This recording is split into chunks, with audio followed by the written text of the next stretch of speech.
સુરતમાં છાસવારે અકસ્માતો થતા રહે છે। રસ્તા પર માતેલા સાંડની જેમ દોડતા ડમ્પરો દ્વારા નિર્દોષ રાહદારીઓને કારનો કોળિયો બનાવવામાં આવી રહ્યો હોવાનું અટકવાનું નામ ન લેતું હોય તે રીતે ડિંડોલી વિસ્તારમાં અકસ્માત સર્જાયો હતો, જેમાં ડમ્પરે એક રિક્ષા સહિત રાહદારીને અડફેટે લીધો હતો, જેમાં રાહદારીનું મોત નીપજ્યું હતું। ડિંડોલી વિસ્તારમાં ડમ્પર ચાલકે 2 લોકોને અડફેટે લીધા હતા।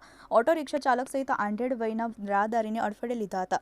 સમગ્ર અકસ્માતમાં પટેલ અંબાલાલ નામના આધેડનું કરુણ મોત નીપજ્યું હતું। રિક્ષા ચાલકને ગંભીર હાલતમાં સારવાર અર્થે હોસ્પિટલ ખસેડવામાં આવ્યા છે, જ્યાં રિક્ષા ચાલકની હાલત અતિ ગંભીર ગણાવવામાં આવી રહી છે અને ઘટના બાદ ડમ્પર મૂકી ચાલક ફરાર થઈ ગયો હતો। હાલ પોલીસ ઘટનાસ્થળે પહોંચી વધુ તપાસ હાથ ધરી છે। સમગ્ર અકસ્માતને લઈને લોકોમાં રોષની લાગણી જોવા મળી રહી હતી। લોકોએ કહ્યું કે અવારનવાર અકસ્માતો સર્જાઈ રહ્યા છે, તેમ છતાં પોલીસ પ્રશાસન કુંભકર્ણની ઊંઘમાં હોય તે રીતે કોઈ જ કાર્યવાહી કરવામાં આવતી નથી।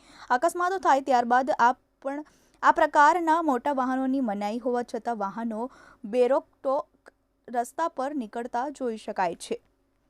ચેતનજી બુંદેલા, TV18 ન્યૂઝ, સુરત।